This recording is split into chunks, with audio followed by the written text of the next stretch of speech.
il y avait eu une littérature qui n'attendait pas le livre et l'imprimerie. Mais les parois de la terre-mère, les pétroglyphes, les fresques murales, déjà des écritures, les parures, les paras. Ici, le langage du corps, le langage des tatous, des vêtements, des parures, des coiffes, des perlages, nous amène vers des rivières de paroles. Paroles, littérature. Oniondi. Yatcha. Nous avons créé quelque chose. La traversée. Est-ce qu'on peut traverser les ondes et toucher celles et ceux qui nous écoutent? Je pense que oui. Quand tu dis ça, c'est que nous créons quelque chose. On ajoute au grand projet Yandawa, qui a été une traversée aussi. Ben, je pense que ça nous donne l'occasion de parler au-delà de la matière. Parce que on peut parler des œuvres qui ont été créées par les artistes, mais je pense que quand on parle de traversée, on parle de quelque chose de plus grand que ça qui est intangible, qui nous amène dans des différentes formes de traversée qui ne sont pas concrètes.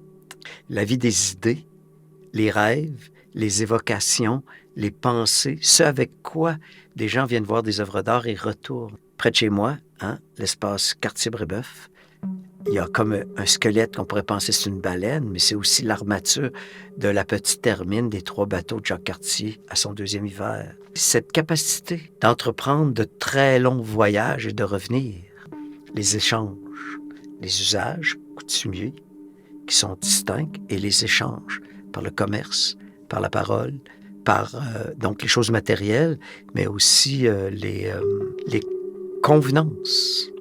Tu pars avec mes fils, ils vont revenir. Tu pars avec un présent pour que tu fasses bonne route. On s'attend à ce que tu reviennes. Moi, ce que ça me fait penser, c'est que souvent, les éléments qu'on traverse, ils peuvent nous traverser aussi. Quand je pense au fleuve, par exemple, que je traverse souvent sur le traversier, c'est souvent on pense aux cours d'eau comme des espaces à traverser par les ponts, par les bateaux.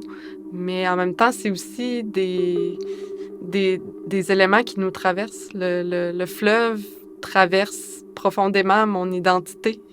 Il fait partie de qui je suis. Puis autrement, c'est aussi qu'on la boit, cette eau, des rivières. Donc, les rivières nous traversent aussi dans notre corps. Il faut respecter les cours d'eau, la puissance, les saisons. Je viens de faire une grande expédition de canot là, extrêmement téméraire où les chutes, les seuils, les cours d'eau, les rapides, la froidure amenaient le danger. Alors, on fait un portage, on fait de la cordelle quand on est dans des grandes expéditions. On fait un campement aussi. On prend le temps d'analyser, de voir et respecter ces forces-là. Ça ne peut que faire des meilleures traversées. Et ça nous fait créer des choses aussi. Oui. Les canots, les pagayes. Les histoires. Et des histoires, bien sûr, des récits, comme des récifs. On n'est pas très loin. Et puis ça nous amène à voir les choses comme un cycle, une roue qui tourne. Ce qu'on crée nous amène à traverser, ce qu'on traverse nous amène à créer.